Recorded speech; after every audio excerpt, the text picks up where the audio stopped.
আজ আমি আপনাদের সঙ্গে মাইন্ড পারফরমেন্সের একটি ক্রিটিক্যাল টপিক কিন্তু খুব সহজভাবে আলোচনা করব, যেটা আমাদের সবার কাজে লাগবে আমাদের মাইন্ড পারফরমেন্স এনহ্যান্স করতে, যেটার নাম ক্রোনোটাইপ অ্যালাইনমেন্ট। আমি লিখেছি দেখুন এখানে, how to practice chronotype alignment identifying peak brain performance hours. মানে কোন সময়ে কোন কাজ করলে আমাদের সেই কাজের থেকে যে শিক্ষা, মেমোরি রিটেনশন, পুরো ব্যাপারটা আমরা পারফর্ম করিয়ে নিতে পারি আমাদের ব্রেনকে, সেই সংক্রান্ত আলোচনা, যেটা মাইন্ড পারফরমেন্স ইমপ্রুভ করতে ভীষণ কাজে লাগে। ক্রোনোটাইপ অ্যালাইনমেন্ট টপিকের নাম। চলুন দেখি, আমরা 5টা ছোট ছোট টেকনিকের মাধ্যমে জানার চেষ্টা করব যে ক্রোনোটাইপ অ্যালাইনমেন্ট কিভাবে আমাদের কাজে লাগে।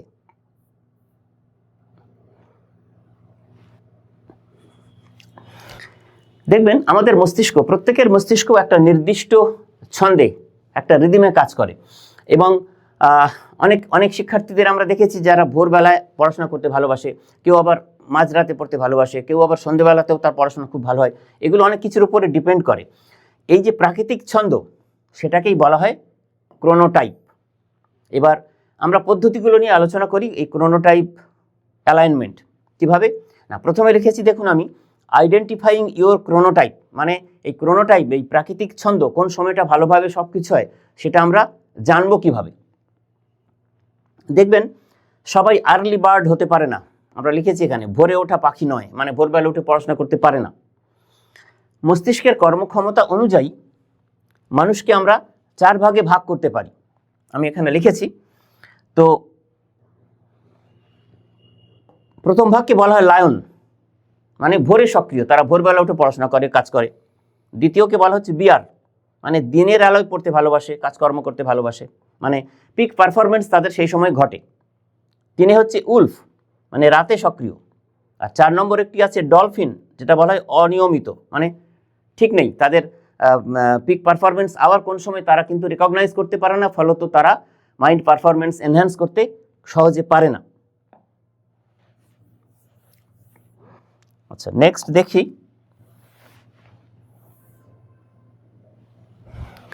দু নম্বর আমি লিখেছি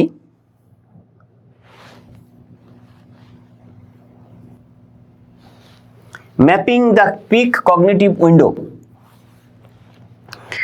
শীর্ষ মস্তিষ্ক কর্মক্ষমতার সময় নির্ধারণ।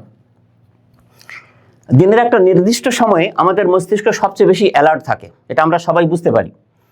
তো সেটা কি করে বুঝবো, তার একটা টেকনিক আছে, সেটা আগে জেনে নিতে হবে, তারপরে আমরা কার কোন সময়টা পিক পারফরমেন্স আওয়ার সেটা তাকে কিন্তু বুঝতে হবে। এখানে দেখুন লিখেছি আমি যে একজন শিক্ষার্থীর ক্ষেত্রে যদি বলি, তার এনার্জি লেভেল এবং তার মনোযোগের মাত্রা 3 থেকে 5 দিন অবজার্ভ করে একটা চার্টে লিখতে হবে। এবং তারপর দেখা যাবে সাধারণত ঘুম থেকে ওঠার 2 থেকে 4 ঘন্টা পর প্রথম পিক উইন্ডোটি আসে, অ্যাভারেজ মানুষের, সবার ক্ষেত্রে নয় কিন্তু। সেজন্যে সেই চার্ট দেখে ডিসাইড করতে হবে যে কার জন্যে সকালেরটা সবচেয়ে ভালো সময় পিক পারফর্ম করার, কার জন্যে বিকেল, কার জন্যে সন্ধে, কার জন্যে মধ্যরাত্রি, সেটা দেখতে হবে। এবং এটার উপকারিতা কি, মানে mapping the peak cognitive window, ওই কগনিটিভ উইন্ডোর টাইমটা খুঁজে বের করার উপকারিতা বা কার্যকারিতাটা কি না, যদি আমি দেখি যে আমার পিক পারফরমেন্স উইন্ডো হচ্ছে ভোরবেলা, তাহলে আমি ভোরবেলায়, আমি একজন স্টুডেন্ট হলে আমি কোন সাবজেক্টটা পড়বো না, আমার যেটা সবচেয়ে বেশি অসুবিধে হয়, কঠিন মনে হয়, সাধারণভাবে কঠিন বিষয়গুলো আমরা সেই সময় করব ভোরবেলায়, যেমন বিজ্ঞান অথবা গণিত।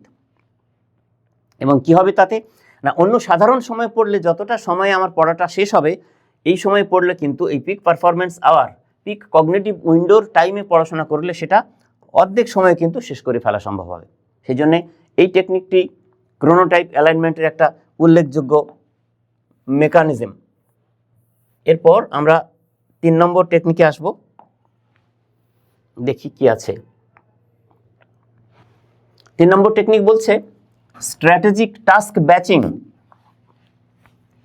দেখবেন আমরা তো অনেক ধরনের কাজকর্ম সবাই করি, তো সব কাজ কিন্তু একই ধরনের মানসিক শক্তি, মেন্টাল স্ট্রেংথ ডিমান্ড করে না, চায় না। সহজে হয় কোনো কাজ অনেক কষ্ট করে কঠিনভাবে করতে হয়। তো এই ক্রোনোটাইপ অনুযায়ী কাজগুলোকে ভাগ করতে হবে। যেমন যদি পিক আওয়ার ভাবি, পিক আওয়ারে আমরা কি করব না, কঠিন কাজগুলো করব, মানে অ্যানালিটিক্যাল কাজ করব। অফ পিক আওয়ার মানে যে সময় ততটা পারফর্ম করার স্কোপ নেই, ব্রেন ততটা অ্যালাউ করে না, সে সময় কি করব,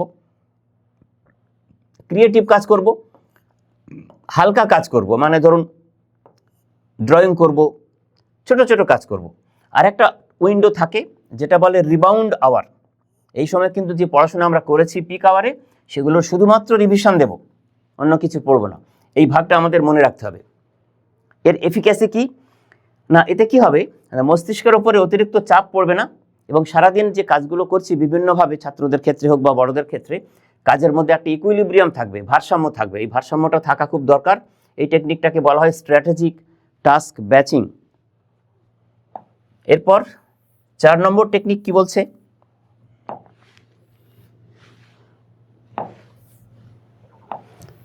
টেকনিক বলছে controlled caffeine and light exposure.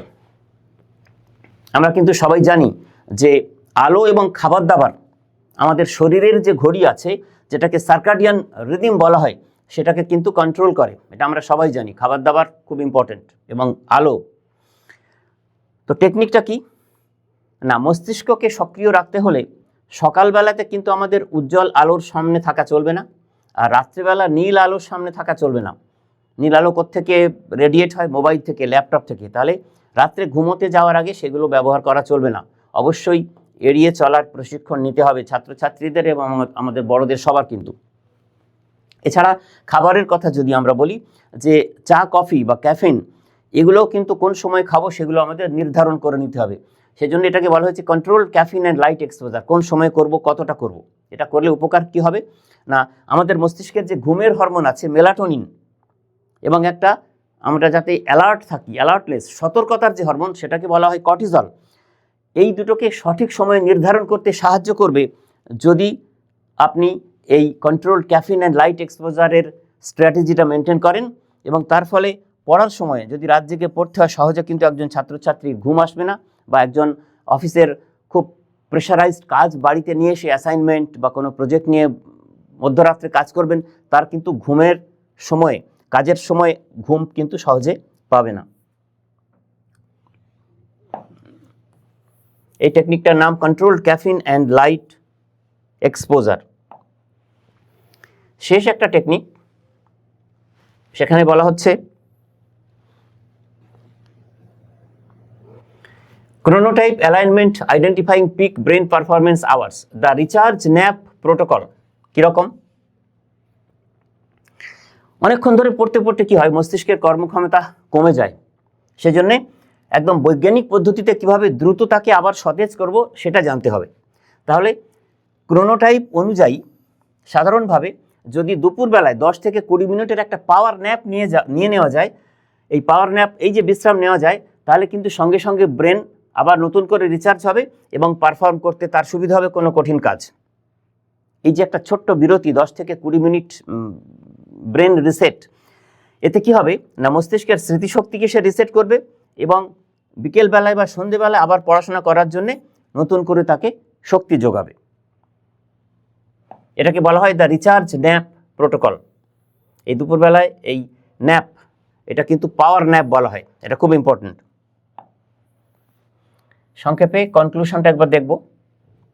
তো এই 5টা টেকনিক কি হতে পারে, বুঝতেই পারছি আমরা, কম পরিশ্রমে বেশি আউটপুট পাওয়া যাবে, অবশ্যই ছাত্রদের ক্ষেত্রে এবং কর্পোরেটদের ক্ষেত্রে, ওয়ার্কিং প্রফেশনাল সবার ক্ষেত্রেই। এবং এই পদ্ধতি মেনে চলে যদি আমরা টাইমটা ঠিক কোন সময় কোনটা করব ঠিক করি, তাহলে পড়াশোনার প্রতি একঘেয়েমি থাকবে না, ক্লান্তি আসবে না, এবং মস্তিষ্ক ধারণ ক্ষমতা অনেক বেশি বাড়বে এবং অনেকক্ষণ সক্রিয় থাকবে। তাহলে সেজন্যে আমরা এই পড়াশোনাকে নিয়ে, কাজকর্ম নিয়ে সময়ের সাথে স্ট্রাগল করি, যুদ্ধ করি, সেই যুদ্ধ কিন্তু আমাদের আর করতে হবে না। মস্তিষ্কের ছন্দের সাথে তাল মিলিয়ে যে কাজ করা, সেটাই হচ্ছে ক্রোনোটাইপ অ্যালাইনমেন্ট। এটা মাথায় রেখে এই পদ্ধতিগুলো যদি আপনারা চর্চা করেন, তাহলে সবাই এর থেকে উপকার পাবেন এবং আপনার মাইন্ড পারফরমেন্স অনেক বেশি এনহ্যান্সড হবে।